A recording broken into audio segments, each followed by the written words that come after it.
ফেব্রুয়ারি rail budget পেশ করলেন রেলমন্ত্রী অশ্বিনী বৈষ্ণব। আসানসোলে ডিআরএম সুধীর কুমার শর্মা সাংবাদিক সম্মেলনে রেল বাজেট নিয়ে বিস্তারিত আলোচনা করলেন।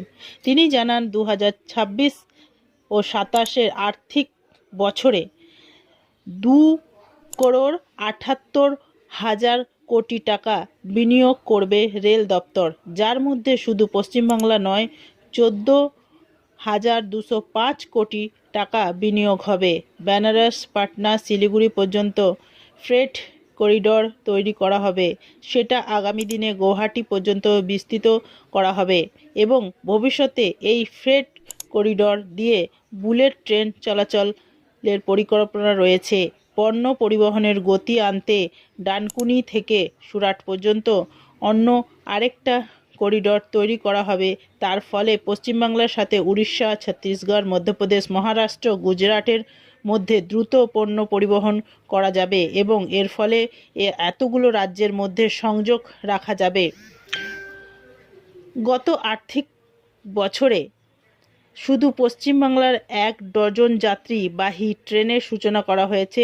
মেট্রো রেলের প্রভূত উন্নতি হয়েছে। বিগত 1972 সাল থেকে 2014 সাল পর্যন্ত 40 বছর যখন মাত্র 27 কিলোমিটার মেট্রো রেল তৈরি করা হয়েছিল, পরবর্তী 2014 সাল থেকে 11 বছরের 45 কিলোমিটার মেট্রো রেল তৈরি করা হয়েছে। পশ্চিমবাংলার 101টা অমৃত স্টেশন তৈরি করা হয়েছে। এইসব স্টেশনে যাত্রী নিরাপদ ও স্বাচ্ছন্দ্য থাকবে।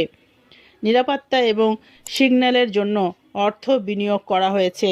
ग्रीन आसनसोल, क्लीन आसनसोल तेजी से आगे बढ़ रहा है। ईस्टर्न रेलवे में, या अगर हम बंगाल स्पेसिफिक हो जाए, करीब करीब मुझे लगता है 125 किलोमीटर कमीशन हो चुका है। 3000 किलोमीटर से ऊपर का सैंक्शन है। 1100 किलोमीटर में उसके इम्प्लीमेंटेशन का काम चल रहा है। अभी इसी रविवार को हम लोगों ने ऑटोमेटिक सिग्नलिंग सीतारामपुर से बराचक, यही था बराचक, इसके बीच में हमने कमीशन किया। जो MSELS हमारी एब्सोल्यूट क्लॉक सिस्टम होता है, उससे हम ऑटोमेटिक सिग्नलिंग पे चले गए। उसी तरह से पानागढ़ में अभी हम लोग सिग्नलिंग रेगुलेशन करने वाले हैं, यार्ड रिमॉडलिंग कर रहे हैं। तो बहुत सारा काम चल रहा है। PRO साहब, वो फोटोग्राफ्स जो है वो अंडर कंस्ट्रक्शन